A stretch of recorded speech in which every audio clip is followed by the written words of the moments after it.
Right, so I'm painting on the sprues again on the next page, and it's steps 2 to 4. So you've got the brake hub, the suspension rod with the coil. That could be maybe that track arm that makes the wheels, that connects to both of those and makes the wheels go from side to side like that. So you've got the assembly, you've got the track rod that goes through a hole that connects to the little clips on the back of the brake hubs. You've got the sump guard, and then you've got this assembly. I don't know if that's some kind of chassis support assembly, I don't know. Right, so you've got step 2, so there's my brakes. So I mixed some blue with some silver, and then I painted the brakes in anthracite and then just dry brushed some silver on. I painted the actual brake hubs in black. Then you've got the suspension arms with the rods. Now the front ones, you paint those in silver, and then the actual springs in the coils in black. On the rear ones, it tells you to mix, what was it? That's on stage 5 for the rear ones, but I think it says to mix gold leaf X12 with what was it, XF, I think it was silver. Yeah, so X11 silver with X12. So what I did is I just got the the silver, and then got the clear yellow and just went over those. So those are done. That's on the next stage. I just thought I might as well do all these in one go. Then you've got the actual sump guard. I'd already painted the gold and the yellow, so I just painted the black outers. So that's that. The track arm, which is on the chassis there, just resting on, just sprayed that in white, and then just done the bushes in the black. And then you've got that support assembly, that's just painted in gloss black, and that's that. So all I've got to do now is just the construction to put all that together to complete that next page. Right, the underneath chassis is virtually finished. So when I'd left you, I was just about to put the brake discs on, and I'd just painted all them on the sprue. So going back to the second page, steps 2 to 4. Now this was quite difficult.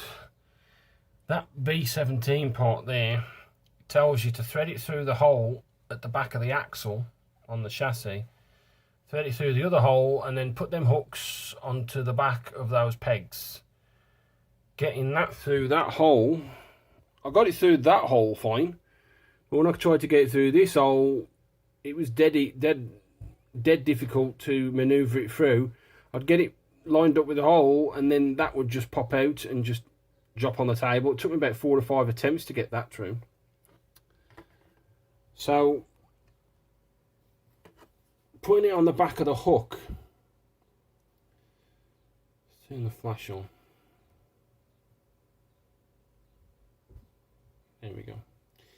Getting on the back of the hook is actually quite easy. This is probably the easiest one I've had to hook it onto. So you just hook that on there. You don't even need to put glue on. So you put it on the back. So what you do is you put your you glue your brake hub to the actual suspension arm. Once you've put the there's like a poly cap that goes inside the brake hub, and then you just feed the axle bushes into that little channel on the back of the suspension arm, and you glue that on, and then you just push that on very gently, and I managed to get it on eventually. Rinse and repeat from the other side, and then I'll just put a drop of glue with the Tamiya extra thin, let it seep down, just bodge that through and just let it seep down with the glue. Once that was done, I then put that brace on there So I painted down the gloss black on the sprue, and then it's got 4 holes and pins. So there's a hole and a pin there, hole and a pin there, and where was the other 2? Right, so you had a hole and pin there, just on the fender well, and then you had a hole and pin there on the fender well, and then you just get your scissor clamp and just put your pressure on, let it dry, because it kept wanting to pop up. So I'll just put the clamp on, let that dry, and it's perfectly dry now. Then once that was done, turning the page over to step 5, you can then do the same again on the rear suspension arm, shocks, whatever. So once you get that brace on, once that's all dried and you've took your clamp off, then you can put these in. So again, you manoeuvre them into the hole on the inside fender well, and then with your poly cap into the brake hub, and then just fit that onto the outer part of the suspension arm. There's actually a little notch carved into there, and then there's like a little notch peg on the inside of there, and you just line them up. So that's what I've done there. Now you've also got 2 support arms, but you put to go on top of the actual suspension. So manoeuvring your suspension in there, that glues onto them bushes on the front there. Them bushes, that is actually a hole, it's not a channel like on there. It's actually a hole. So you put the bushes in the hole and then you just push down like that. Once them have dried, glued in, then you glue your 2 support arms. Now there's a 3-point contact with these. So you've got where was it now? Let's have a look. Sorry about the just trying to remember now. Right, on the back there was a hole and a pin on the arm. You push that into place. Then there's, I don't know if you yeah, there it is. There's like a C notch on the actual suspension mount there, and you push that into the little notch there. You can see where it's white, so you just push that into the C notch, and then the 3rd point of contact with the mounting pin is there. And then I didn't even have to widen those holes, it just sat in perfectly. So then once I got them in, I just put the Tamiya extra thin in, and that was it. I've still got to top these bits up where I've cut them off the sprue. I don't know if you'll be able to make that little C notch a bit better there. But yeah, it was a bit fiddly, to say the least. But it's all done now. So for the underneath chassis, all I've got to do now is glue this sump plate in. That's it. Now with the sump plate, going back to step 4, the sump plate goes on the front, and from what I can see, it's got possibly 4 mounting pegs. So you've got a peg there, you can probably just make it out, like try to shadow it. And then you've got the holes there. Oh, I think it might be 6 actually. And then you've got 2 there as well. So from what I can see of that,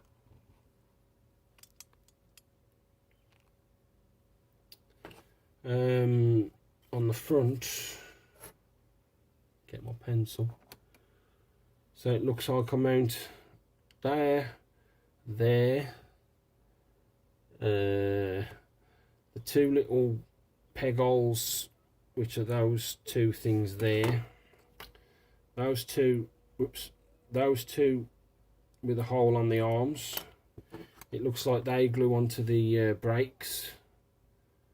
and then it looks like 2 pegs go into there. So let's see what happens when I put that in. I do apologise about the lengthy bit, but there's a lot of parts on here, to be honest. So my apologies if I've bored you to death on this stage. Okay, next update. I've put the sump guard on, glued in very, very easily indeed, in the 6 pinholes, one there, one there, one there, one there, one there, and one there. That glued in really good. So that's the underneath chassis done.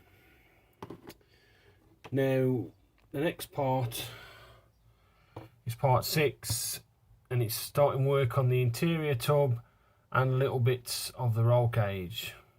So that's what I've done. Right, so I sprayed the interior tub in the grey primer on the sprue, as you know. Then I sprayed the white on top of that, because that's what it says, X26, so I just sprayed the white primer. And then I've just done black for the door cards, gloss black. Gloss black for the base of the centre console and the footwells. You've got silver for the co-driver footwell. And you've got the fire extinguishers. Now it tells you to paint the fire extinguishers on step 7 in XF1, which is flat black. Fire extinguishers to me are always red. So I've painted the fire extinguishers in red and the straps in the silver. I'm thinking that's the fuel cell. That's in silver. You've got some kind of like thing that goes on the side. Maybe that's the distributor where all the electrics connect to. That's silver.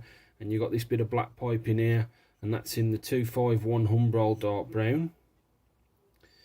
And that's the interior tub done. Now for the roll cage, it tells you to paint that in TS26, which is white. So I've just sprayed on top of the grey primer with the white. And you can see all the roll cages parts I'm on there. I'm all sprayed in white. I've also got the 2 parts of the roll cage that come down by the drivers. It tells you to paint that in matte black. I've just painted that in anthracite, like the cushioning bars. You've also got a fire extinguisher on this part of the roll cage, which I think is the one that goes over the co-driver and driver's head. So that's in the white. Then you've got these 3 little 2 squares and a circle, that's in black. Probably a secondary fire extinguisher, again that's in the red and with the silver straps. This piece here, which goes down by the side of the chair, that's in the brass. And I'm thinking that might be the handbrake and gear lever arm, like this support arm that goes underneath, the linkages. And that's painted in the gloss black. So with that being said, it's time to start building the roll cage, starting on step 6. Right, last update for part 2. I've started, I put all the bits into the roll cage now to finish this next page, which is step 6.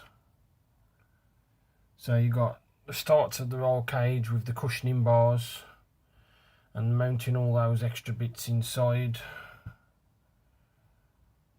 So I've done all that. So grab my pencil. Right, so once I'd painted all the interior of the roll cage and painted the first part of the roll cage, I then cut them off the sprue. And what did I do first? So you've got, turn that round. So you've got these 2 like Y-shaped bits of the roll cage. There's 1 and there's 2. Now those connect in the corner there. There's like a little square hole in the bottom of the tub, and then a little square like rectangular notch on the bottom, and you have to push that right down into the notch and it'll sit properly. And then with this one part of the Y part, of this bit of the roll cage. There's like a slight straight there, and then diagonal, and then down, and you just rest that in that little diagonal corner there, and you just glue that in. I've obviously got to top it up around the edges where the glues run slightly. Same as for that one as well. That was a bit more difficult to get it down in the corner, but I got it there in the end. You've got to get it right in, and that sticks out. That's where the pegs are. Look, that one there, and that one there. Right, then the next part, you've got two bits of roll cage. You've got the main part that goes around the back of the seat. I thought this actually went over the co-driver's heads, but it doesn't. Well, it does at the back of the seat. So there's a little channel there and a little channel on that side as well. And you just manoeuvre those in the channel first. Then, what do you do then? Right, so you manoeuvre those in the channel, and then this piece that goes down there, there's like a little hole and a little notch on the actual bit of the roll cage, and you've got to manoeuvre that into place while leaving these loose, but that kept wanting to pop out there. So once you've test fitted that, then you get your little V-shaped roll cage one piece. You connect one in the hole there, one in the hole there, and then trying to keep them in the hole, which is quite difficult, you've got to then manoeuvre these part of the V prong here into the back of that bit of the roll cage that you've just left loose in the channel. And that was rather difficult, trying to keep it in the channel because it kept wanting to pop out, and manoeuvring them into the hole, and on that side as well. Once you've managed to do all that and you push that into place, you put your drop of glue there, drop of glue there, drop of glue for this one that hits into that corner. But once I'd done all that, I was trying to push these into the hole. One, they wouldn't stay put, and two, it kept wanting to take them out the channel and pop that out. So you've got to be careful of that. So what I did is I just put a drop of super glue there and there for the instant bind. I wasn't going to sit there for 6 hours waiting for that to dry, so I just pushed it the best I could, and then while I was waiting for the glue to cure, I kept pushing down my fingers, and eventually it locked into place. But that was an absolute nightmare. Once all that's dry, then you put your glue in that, just let it dribble down into the channel, and that's that sorted. So that's the first part of the interior done.